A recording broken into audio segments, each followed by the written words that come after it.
For 20 years, we've committed to helping the people of the Cayman Islands live longer, healthier, and happier lives. But healthcare and the expectations of patients are rapidly evolving, and so must we.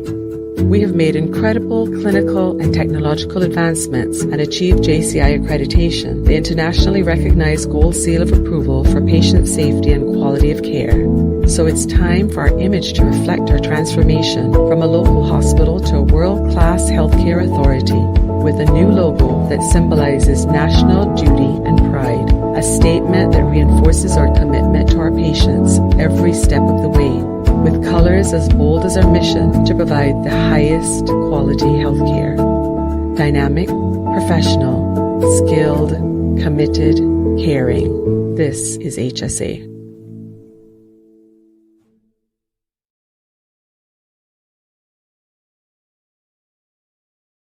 All right, folks, we're here with the Health Services Authority and their expanding orthopedic group. I'm so pleased to have 2 out of the 3 orthopedic surgeons sitting down with us today to chat a little bit. Let's go ahead and do some introductions. We'll start off with you, sir. Let us have your proper title and, where you're from. Okay. I thank you for the opportunity of speaking to the Caymanian public and the people at large. My name is Dr. Andrew Bogle. I'm an orthopedic spine surgeon, and I actually trained in Jamaica. I trained at University of the West Indies and went on to do my further postgraduate training at University of the West Indies. And subsequent to that, I went to do fellowship training at the University of Manitoba and University of Calgary in Canada. And that's where I did my further subspecialization in spine surgery. Very interesting. All right, spine surgery. Doc, how about you? Dr. Larsen. Well, I'm Danish. I can't say that I'm not. I did my training in Denmark. I did my fellowship in England, in Liverpool and Brookline University Hospitals, where I did some of my research within cartilage. I went back after my fellowship and was head of the cartilage and research division and transplantation team in Denmark. So I got a keen interest in cartilage and within sports traumatology. So I'm a sports traumatologist, but do hand, knee, foot, ankle surgery. But my keen interest is in sports traumatology. I've been doing orthopedic surgery for 30 years. Right. Very, very fascinating. So how long have the 2 of you been at the Health Services Authority? Well, I am actually the newest member to the addition to the orthopedic team. I have been here for close to 6 weeks now. Okay. And so it's a part of the wider vision to actually improve and enhance the orthopedic offering of the orthopedic fraternity here at the HSA. So beautiful. All right. And you've been here? I've been here 4 years. 4 years. Okay. Yes. Wonderful. But now finally we got 2 newcomers. We got Bogle and we got Alvin. You must be excited. Which is super great. We're really looking forward to have expanded our services within HSA with those 2 guys.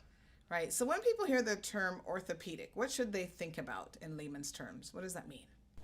So orthopedics is the management of musculoskeletal pathology and musculoskeletal disease that affects our patients. And in layman's term, a lot of persons think that orthopedics is just a bone and joint doctor, but it's a lot more than that. We look at the whole soft tissues, which is the skin, the muscles, the nerves, and the tendons, along with the joints, along with the spine. So we looked after the entire musculoskeletal system of our patients. And in terms of, I know you'd be interested in what type of patients may need to see the orthopedic surgeon. And we don't only wait until our patients are sick, because part of healthcare is being preventative, being proactive. So we're all about health education and also about health treatment of our patients. So we see the whole gamut. We see from the children along all the way up to the elderly patients. And we see you have your patients where you'll have your congenital deformities, that is, they're born with their pathology for whatever reason. And then you have those patients who develop the abnormalities, and then you have the big subset of trauma and traumatology who will see and will address those patients also. Good. All right, so let's get into a little bit of the details then of what different specialty areas are included in the overall, umbrella, if you will, of orthopedics. So, let's run through the list. We've got foot and ankle. I think people often forget and neglect those particular areas. I always say that carries the weight of who we are every single day. So how many, patients do you see with like feet related, ankle related issues? Well, what we do see is that any patient who comes in through A&E, if they have a fracture, well, we'll have to see if we can treat it conservatively, if it needs surgery. If it's a sprain, normally we would see them in our outpatient clinic. Very often we do MRI scans to figure out, is there any ligament tears, is there any cartilage defects, is there any issue which needs to be dealt with. We have a close cooperation with our physiotherapist, who then look after the patient. If they need surgery, if they need anything, well, then we take care of it as our outpatient. But it's the normal production is it goes through A&E, is seen by us, either in A&E if it's a severe case, otherwise it's referred to us in our outpatient clinic. Right. I feel that probably feet and ankle issues are probably fairly common in the world of orthopedics. Would that be a fair statement to make? It is, and thank God we got 2 of those, so we see a lot of those. Very good. All right. How about hand and wrists? Oh my goodness. So we're on, computers all day now. There's a lot of lifestyle things that we do on our smartphones. All these things impact the usage of the fingers and the wrists and the hands. Tell us what observations you've made specific to people coming in with hand and wrist related injuries. We see tons of overuse injuries. Yeah. I used to be head of our research division at the university in Denmark where I came from, and we did a study just before I left where we had 16-year-olds who are using their phones. They now have degenerative changes like a 70-year-old to some of their joints due to simply they're using their phones all the time. Yes. Yeah. So that repetitive action can be very, very detrimental. Which is the same with people on computers. They get any kind of tendinitis, ligament injuries, and so on. Which we treat mostly conservative, but still it needs treatment as well. Right. Okay. All right. And then we've got cartilage repair. So we talk about sports injuries as well as repetitive use injuries as well. Yeah. Both Alvin and I are sports traumatologists, so we in the sports clinic where we are now at Smith Road, we're going to see, or we already see, a lot of patients with overuse injuries, any kind of injury doing football or whatever they've been doing, with some kind of surgery, with any ACL reconstructions, cartilage defects, and whatever. Yes. So for the sports-related injuries, what would be your best recommendation? We've got people who are young athletes and perhaps they haven't really been shown how to properly warm up and cool down. How significant are those things when it comes to injury prevention? Well, it's known that if you don't do any kind of warm up, if you don't do anything of cooling down afterwards, well, you will be able to prevent some of the injuries that you would see if it does have a sudden impact to your ligaments, your muscles, and your tendons. So normally, any kind of warm up, any kind of cooling down period is essential. Yeah. So. And then you've got people like myself, you kind of get to that middle age and you fancy you're still about 25, 30 when you're really not. 22, but I didn't bring my glasses. Yes. And, I want to jump back on the pickleball court. I should ease into it is what you should definitely ease into it. Otherwise you'll be sitting next to us with an Achilles tendon rupture quite soon. Exactly. All right. Very good. And then hip replacement and reconstruction. That I think is extremely popular. I remember a few years ago I saw a surgeon in Miami and he was saying to me that probably about 30, 40 years ago, he's like, we didn't see quite as many people needing knee replacement and hip replacement surgeries. Now it's extremely common. And not only is it common, but the age, like it was sort of an older person was a typical patient. Now you see, because people are sort of overusing their hips and knees and so on, that the age is dropping a little bit. Are those your findings? Most likely it's not. Well, Alvin, who's just standing next to you, who's next in line, he could probably give a better answer. But what it is actually the demand. So if you look at it historically, it was elderly people who got a hip and a knee replacement. Right. Now the demand and people's quality of life has changed. So what they actually expect is to be active in a total different level than what they were earlier. So Right. people don't accept to be in pain. They don't accept to be reduced in their activity. So Yes. the age for giving hip replacement, knee replacements has reduced. And Okay. which is not a bad idea, because it's Yes. much easier giving a 60 or 65-year-old a new hip or a knee replacement than an 85-year-old. There's a lot of comorbidities which has to be put in place. Right. Yeah, just to add a little more to that, Yes. it's twofold why there's been an increase in the numbers of patients. Is one, the science has actually improved in terms of the whole. There's a lot of research being put into it, the type of materials being used in our patients, the longevity of the implants that have been used. So there's a lot of science being put into it. But similar, just to highlighting what Dr. Larson said, is that the demands of our patients and the activity of our patients is also improved, because we have a lot more patients who are, our elderly population is still active. Right. Gone are the days where you had to retire at 50s, 60s, you're still active. That is the new normal now. So our patients still expect a certain quality of life, and we're here to give it to them, where we can give them a pain-free and active quality of life. Very good. I like it. All right. And orthopedic trauma, another specialty area that you guys might actually see patients. What sort of trauma? Mostly sports related, or if you get in a car accident, that might be another example.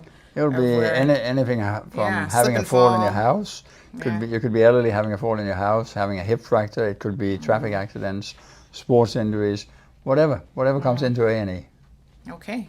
Right down to pediatric orthopedic surgery, so even babies and young children. Do you have to wait to a certain age to correct certain types of pediatric related, if it's like some sort of a defect that they're born with? Do you tend to wait to kind of see, or what's the leading sort of medical advice these days for parents? It depends on depends. on what kind of disease. Some diseases has to be corrected immediately.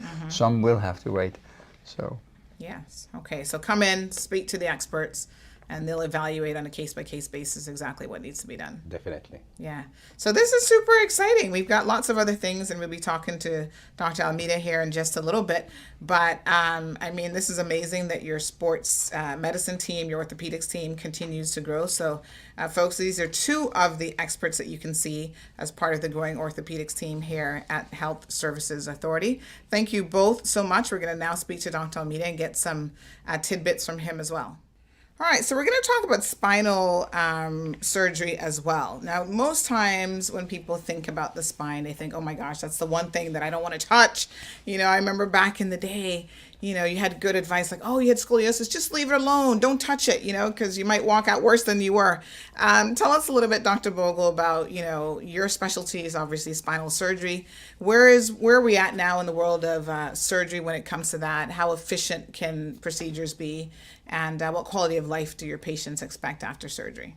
Okay, thank you so much for that question. I liked how you highlighted it before, because previously everybody used to think that spine surgery is a 50-50 and you're going to be crippled at the end of surgery and such. But that gone are those days, and there's been a lot of exciting advances in the care of our patients with spinal cord and spinal column injury or pathology, because your spinal column is not just with trauma where you have your accidents, you also have those that are related to tumor, where especially as we get older, a lot of us are having our tumors, or especially our male populations, your prostate cancers, your females, you have your breast cancers, and these cancers can and do spread, and the spine is one of the commonest locations where they spread to.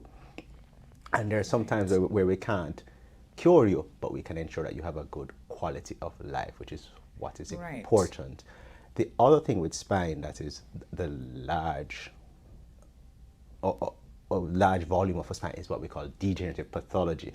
This is where you call, quote unquote, the arthritis of the spine. So as we get older, our spine, we undergo degenerative changes, and we do have degenerative pathology. This is where you have your dreaded pinched nerve, and you, as everybody, and they have the back aches, back pains, and the aim here as a spine surgeon is not just for surgery. When you Right. speak with a spine specialist, it's all about one, you're getting a diagnosis and you're getting a treatment plan as a part of a holistic team where it's not just to see you to operate on you, to see you, to improve your quality of life. And if you do need surgery, there's been lots of advances in the realm of surgery and spine surgery where the chances of spinal cord injury is for the most part is less than 1% chance of injury. So it is not a 50-50. It is highly unlikely that you will have an injury. And two, your quality of life, the aim is to get you better and to get you improved, to improve your quality of life, because it makes no sense living in significant pain because of fear. Okay. Right. Okay.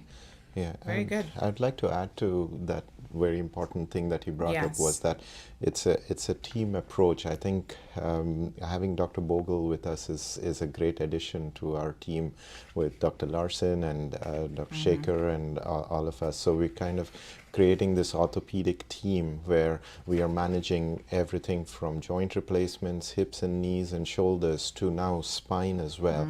So having Dr. Bogle is so important because a lot of patients that I treat for hip replacements or hip issues are also having spine issues that are associated with it, and commonly most patients would require a more holistic approach. And so when you have the different specialties, and we have added on, I think, important specialty of spine now, and that makes us give a more complete treatment to the patient.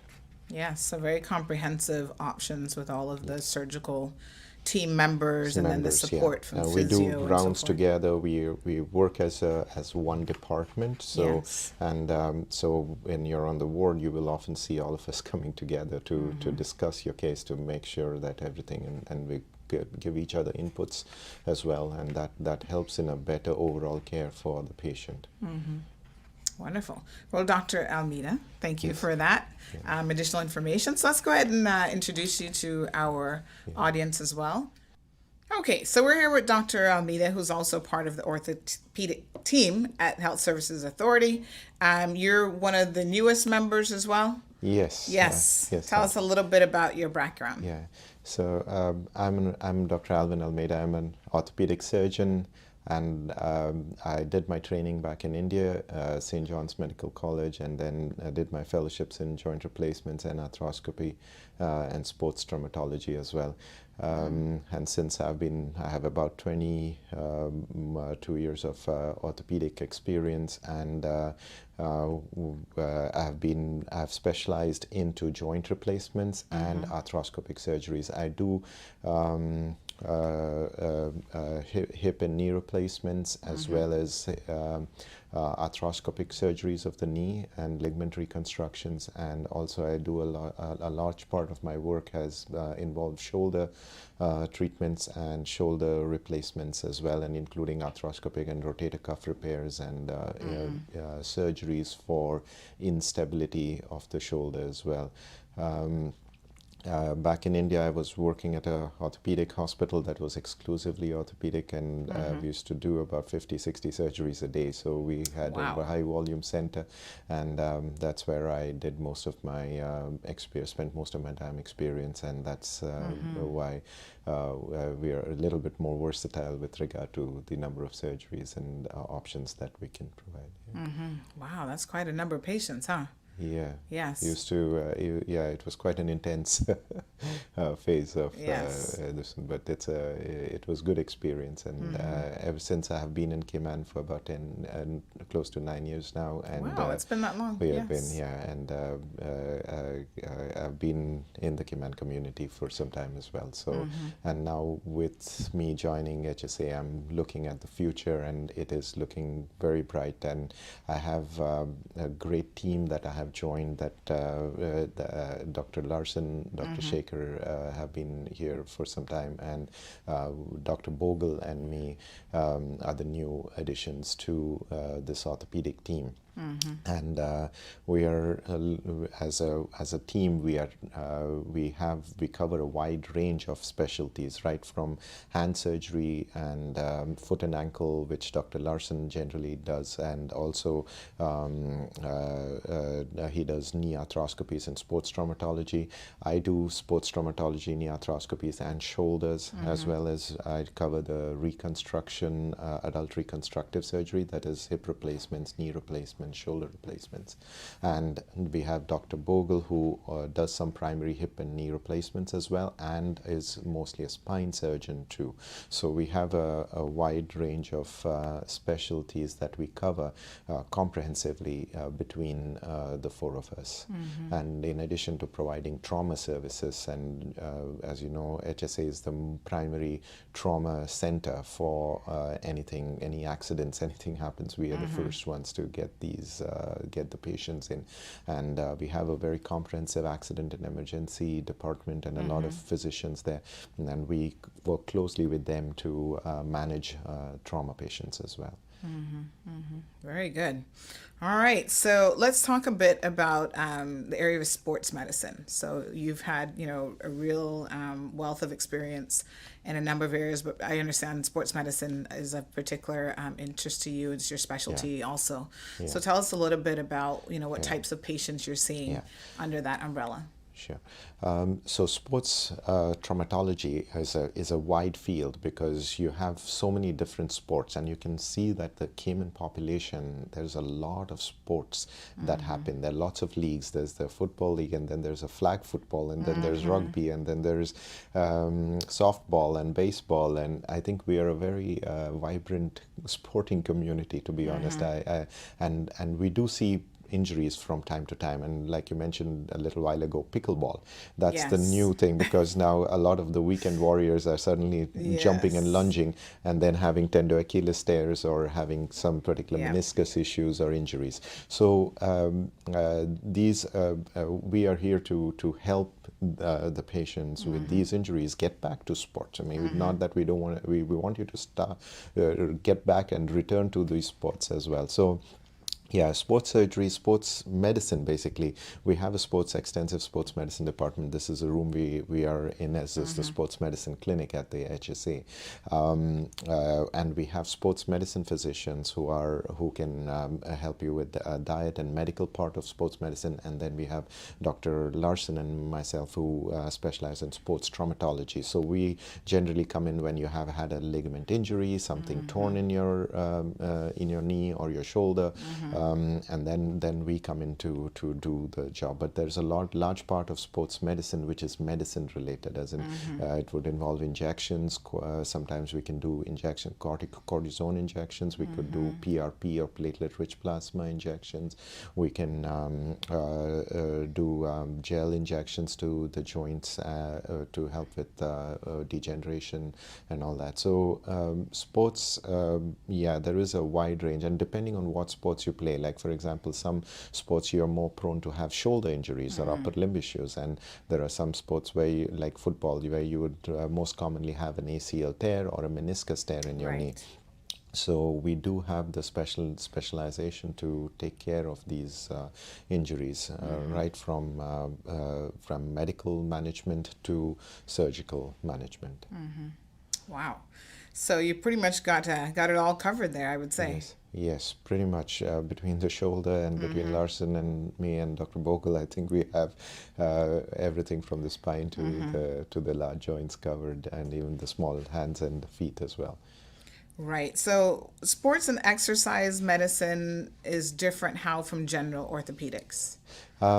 So sports and exercise medicine would involve, some of them would involve diet advice, would involve exercise therapy and physiotherapy involvement to sometimes in pro athletes to prevent injuries, and then identify sometimes injuries early enough and intervene before it gets worse to a point where you require a surgery.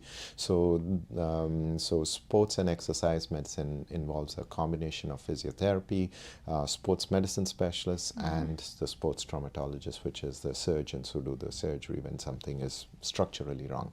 But a lot of times sports is also about things that are not necessarily structurally gone and can be improved. Say you have a rotator cuff tendinitis or a biceps tendinitis from overuse, you could do an injection or PRP to help reduce the inflammation, and then you would be given a rehab, and physiotherapists would then rehab you to work with you to get you back to full. And a lot of things in our body is biomechanics.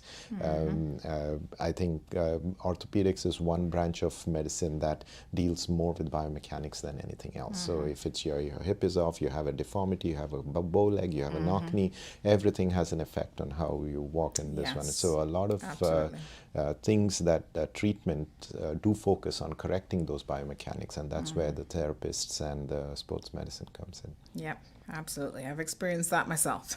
So very good. Now tell us how people can find out more about the Sports and Exercise Medicine Clinic. What are the hours, and how can they go about booking appointments? Yeah, so Sports and Exercise Medicine, we run from Monday to Thursday as of now, and Dr. Larson is available on Monday and Tuesdays, and I do Wednesdays and Thursdays. And we have sports medicine physicians as well in the same complex. So we kind of collaborate and coordinate with each other when it comes to treatment of patients. And you're located and it's here. located in Smith Road Center. Yes. It's the number is 244-7739. Yes. That's the number for the sports clinic, and also you could call the HSA number to our appointment desk as well to get appointments here. And the general telephone number being 949-8600. And you can ask specifically for the Sports and Exercise Medicine Clinic. Yes. And they'll book appointments for you. Sure. Okay, beautiful. Well, thank you so much, Dr. Almeida, and welcome to the HSA team. Thank you. All righty. Pleasure.